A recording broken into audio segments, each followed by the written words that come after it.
La sed Enrique Patiño. Capítulo 13. A la joven el tema de la muerte comenzaba a parecerle una obsesión del hombre. Cuando dormía con el afange puesto en el cinto, su mano siempre permanecía cerrada de la empuñadura. Al respirar, parecía ahorrar aire. Tomaba bocanadas breves que ni siquiera le llenaban los pulmones, y apenas le generaban un ligero movimiento en el vientre. En las tardes clavaba los ojos en la llanura y se entregaba al horizonte como quien se rinde ante el océano, consciente de su fragilidad y de su condición vulnerable. Apenas se alimentaba y vivía, y si vivía, era porque el cuerpo era más resistente que todos sus intentos por mirarlo. Además, esperaba la muerte como quien aguarda un tren retrasado, preguntándose por qué no habría llegado todavía a la cinta predispuesta en el tablero de destinos, cuando en cambio a los demás se los llevaba sin miramiento y en forma anticipada. Pero a pesar de esa melancolía que respiraba, había él un permanente desasosiego, un pasado que lo hería y laceraba, y una contradicción. Vivía sin querer hacerlo, pero él se aferraba cada día con tortudez. La joven imaginó que seguía conservando su alma envenenada, su violencia de antiguo guerrero, cuyo espíritu resistía por el simple hecho de contradecir su propia vida, que tanto detestaba. Por eso, a pesar de que mentaba a la muerte sin cesar, luchaba contra ella. Cuando les ofrecía a los animales su agua, demostraba que no solo quería vivir para sí mismo, sino que cultivaba su invisible propósito de mantener el rumbo del mundo en su sauce. Cuando revelaba su desprecio por los demás, su inefable soledad, su condición mezquina, actitud de anacoreta. Cuando hablaba de la perfidia que le generaba la humildad, igual dejaba de traslucir la esperanza. No lo decía, pero aferrarse al mundo era una manera de creer, pensó la joven. Quizás si ella no hubiera aparecido y él hubiera sido descubierto por el mismo grupo, intu- intuyó la muchacha. El hombre habría luchado, pero con ella se controlaba y huía. Antes pensaba que la muerte me respiraba al oído. Ahora creo que está subida sobre mis hombros para ver cómo el mundo se extingue. Cuando por fin se baje, él, él se acordará de mí. Le había dicho al hombre la noche anterior. A ella lo escuchó. Le pareció que ese tipo de frases las pensaba más para sí. Y aquella vez le había surgido espontáneamente decirla en voz alta porque estaba habituando a hablar de nuevo. Tal vez el hombre tenía razón, pensó la joven. Mientras caminaba tomaba de su mano hacia ninguna parte de un desierto que ninguno de los dos veía. La hora final estaba cerca, pero se regodeaba en dar largas. ¿Y ahora? Preguntó, casi en un susurro. Ahora es cuando todo será distinto. Solo que aún no sabemos cómo, se limitó a contestar el hombre, que se movía con sagacidad en la noche. Caminaron durante horas. La joven mm, sintió primero los estragos del sueño que del cansancio y descubrió, cabeceando en el vacío, soñó fragmentos sueltos de irritabilidad, en los que las migraciones retrocedían, y el sol era devorado por la bruma. El cuerpo se liberaba por momentos y sentía caer, pero el hombre la sostenía en vilo. En un punto dado, él, también agotado, la obligó a descansar y la joven se fundió sobre el terreno inestable en un sueño sin recuerdos. De repente, todo fue luz y gritos y de nuevo oscuridad desconcertante. 18 hombres aparecieron en la mitad de la noche y luego enceguecedor y fugaz resplandor de luces, surgieron órdenes provenientes de la oscuridad. Les exigían entregar el agua que no tenían. Sonó un disparo. El sonido retumbó en la noche y se filtró a través del aire espeso para volver a cargado de eco como una palabra pronunciada entre el embudo. No eran acualtantes. Los primeros eran cautos al hablar. Racionaban los pasos e incluso las palabras, o decían normas precisas y se movían como una banda. Estos, en camino, hablaban y se expresaban con desfachatez. Y era claro que seguían sus instintos antes que un esquema. De nuevo, encendieron luces sobre la cara de los dos para requisarlos en detalle. El hombre y la joven se sintieron rodeados por grifotos múltiples que provenían de todas partes y las órdenes contradictorias. Le quitaron el alfanje al hombre. Controlada la situación, apagaron de nuevo las linternas. Era evidente que se ahorraban baterías. El hombre se tendió al suelo, sin un gesto que relevara rabia o humillación. La superioridad numérica era apabullante y se hizo mayor muy pronto. Nuevos integrantes dejaron entrever su presencia más allá de la total oscuridad. Era imposible precisar el número en esas condiciones, pero esas palabras sueltas que percibía el hombre desde su incómoda posición le permitieron calcular las 30 más. A la joven le obligaron a tenderse a su lado. Ella sintió manos asexuadas sobre su cuerpo y experimentó el asco que no buscaran ni su carne ni sus formas perdidas, sino cantimplonas, bolsas con agua o tazas de humedad. Como no tenían nada, las manos la maltrataron con resentimiento. En ese momento prefirió provocar el deseo de antaño antes que el desprecio. Una linterna se encendió sobre el rostro de la joven y la encergueció. No pudo ver a la persona que le interrogaba, pero sí al adyacente. Se trataba de una mujer vestida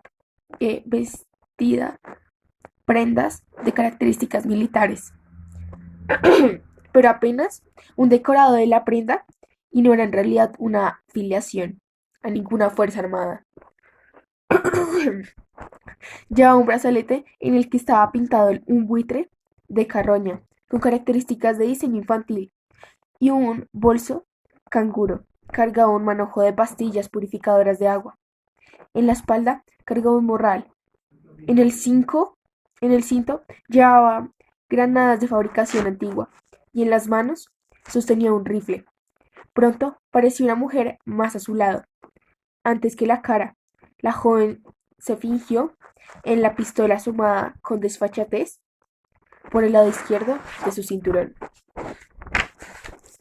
¿Dónde está el agua?, preguntó con voz masculina que le encerguecía. ¿La robaron?, contestó la joven, y permaneció en silencio. Estaba decidida a contestar solo lo necesario. ¿Hacia dónde se dirigen? Al sur, contestó impulsivamente la joven. Iban al oriente. ¿Y el agua? ¿Dónde está?, insistió el interrogador. No le basta con la respuesta que la joven le había dado. Ya le dije, nos la robaron. Al que le roban el agua se muere. Ustedes saben para dónde van. El hombre intentó hablar, pero de inmediato clavaron la rodilla en la espalda. La joven que sostenía la linterna fue claro. Que no diga nada el viejo. La que deben saber es la joven. Yo lo sigo a él. Los asaltantes nos robaron anoche. Escapamos de ellos. Los que están vivos o roban o tienen agua. No hay nada más opción, dijo el agresor. Le quitó del rostro de la joven la linterna y la dirigió a su propia cara.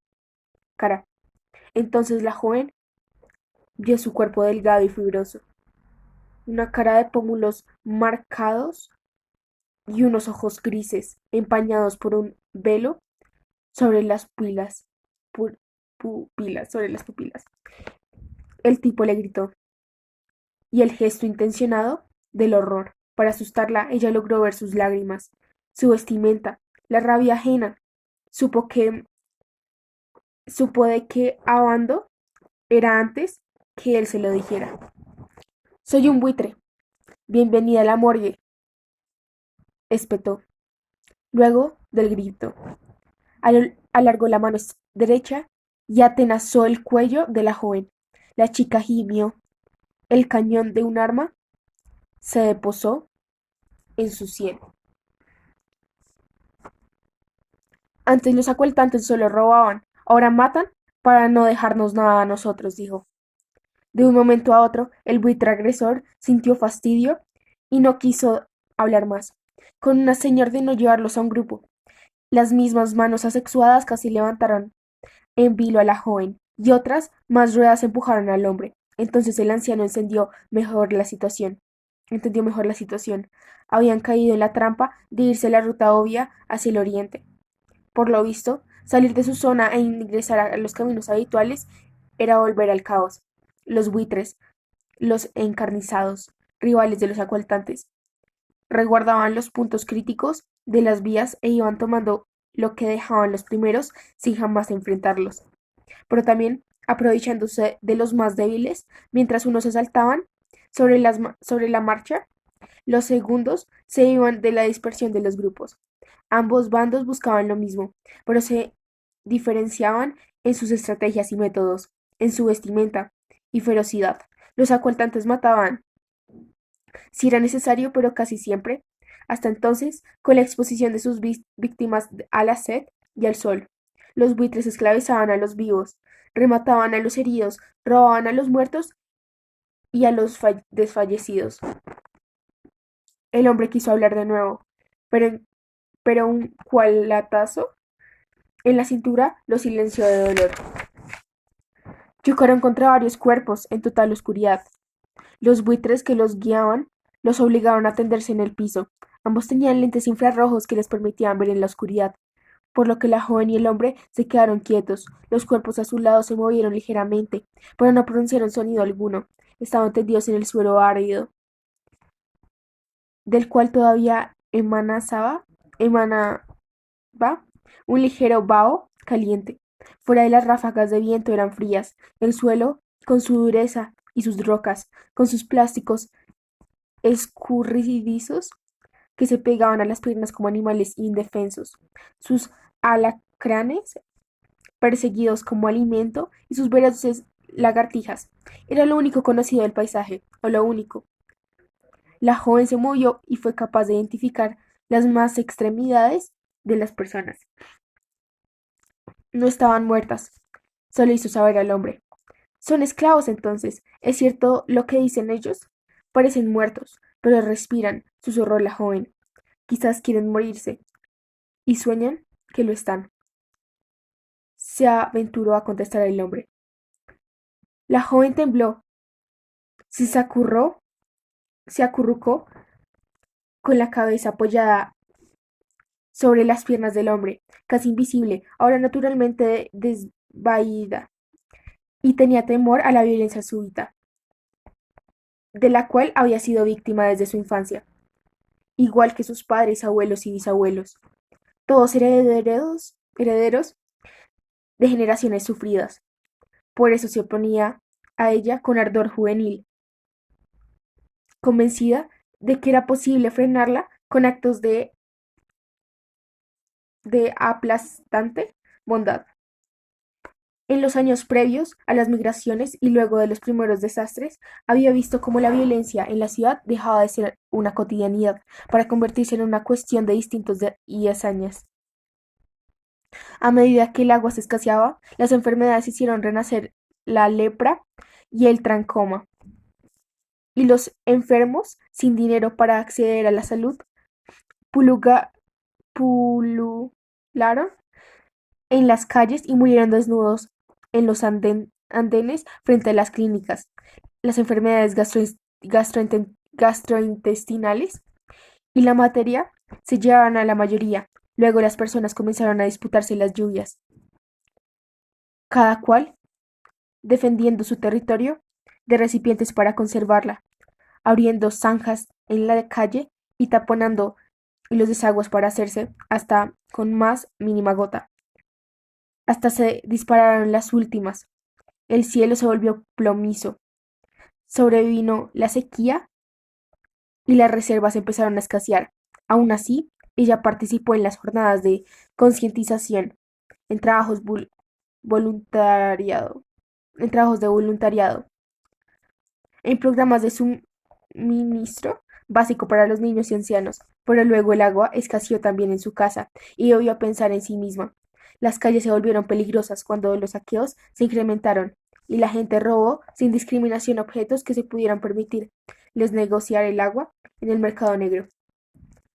No volvió a salir, se refugió en su casa, hecha con un ovillo, mientras el mundo se desboronaba. Su mundo ideal se desplomó, pero continuó empecinada en hacer el bien para contrarrestar el estado de insania que vivían todos, hasta que sus mismos padres terminaron disputándose el agua encharcada que goteaba después de las últimas lloviznas en la azotea de su casa. El dinero dejó de valer y primó el líquido como la moneda de cambio. Era un hecho, ya no podía escapar del horror. La sed estaba presente como si fuera su sombra. Ahí estaban los buitres armados, insolentes y brutales, y que el hombre y los cuerpos esclavizados, y a ella, consciente de que era tarde para cambiar el mundo, en medio de los gritos, rogó que todo acabara, como todo ruego yo, como todo ruego es suyo. Se disipó en nada. El hombre se dio cuenta de que la joven estaba turbada y le pidió que descansara. Sin embargo, la incertidumbre del temor impidieron que conciliaran el sueño. Él, en silencio, le tendió el brazo y la joven aceptó dar su propósito de ovillo y estrecharse contra su pecho, mientras él trataba en silencio de reconstruir lo que les había sucedido. Había huido al rumbo del acueducto para evitar el regreso de los asaltantes, y había tomado la ruta obvia. Un error infantil, el fracaso los obligó a ir más atrás. Habían dejado ver su escondite por culpa de la insensatez de la joven, y un grupo había llevado al otro. Una situación desencadenado en la siguiente. Sintió la reverberación de la rabia antigua, un odio profundo y visceral que sentía dormido. Notó que despreciaba a la joven que protegía su suerte, que había caído en la trampa de la ternura y la solidaridad, error tras error. Así, quizás era todo final. Un trastabillarse y perder el polo de la tierra hasta finalmente caer de bruces.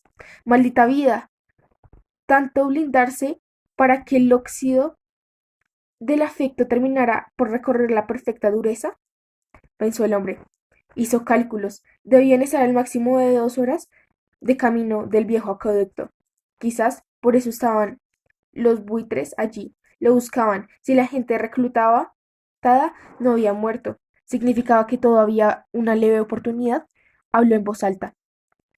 No sabía en qué lugar se encontraban los buitres, que vigilaban un grupo esclavizado, pero sabía que lo escucharían. ¿Qué haremos ahora? Dijo, y dejó un marcado silencio, a propósito para captar la atención. Entonces proposiguió: el agua que conseguiremos cerca del acueducto nos robarán los asaltantes. Ahora los buitres nos matarán.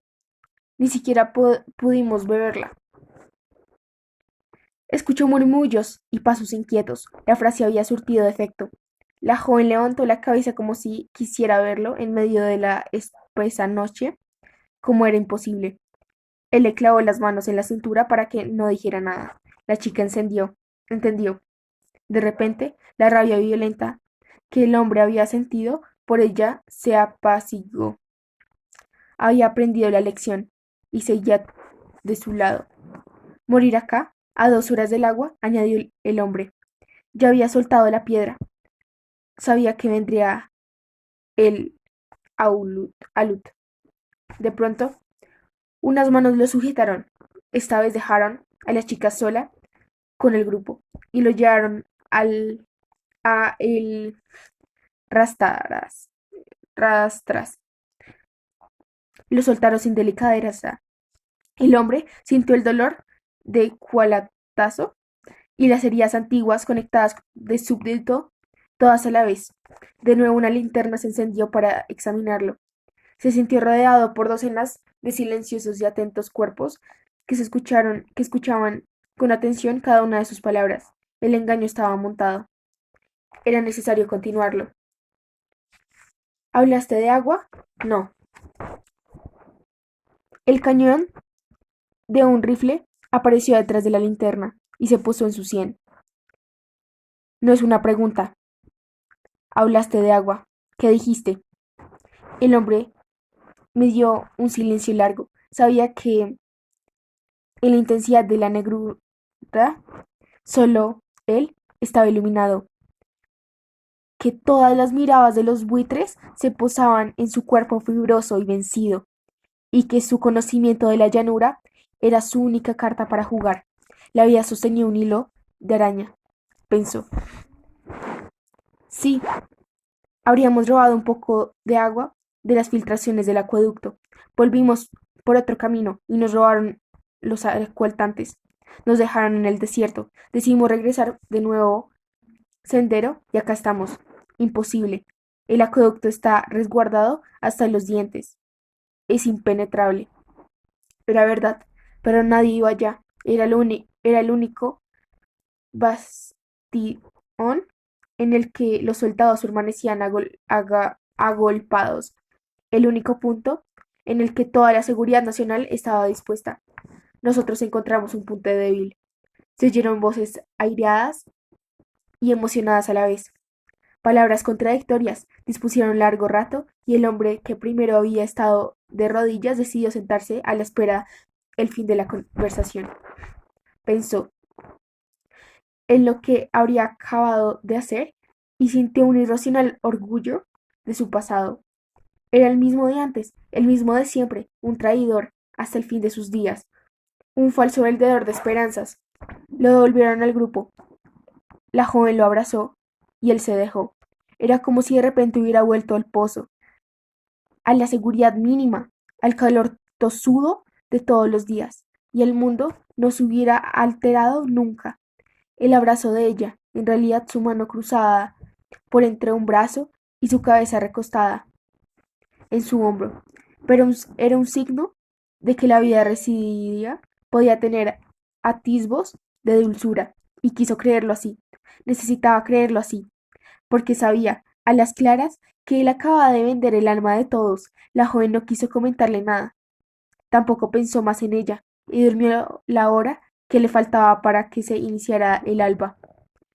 Llegaba el nuevo día. Luego pensaría qué hacer para superarlo. Suscríbete si quieres otro audio, otro audiolibro del capítulo 14 y dale like a este video. Chao.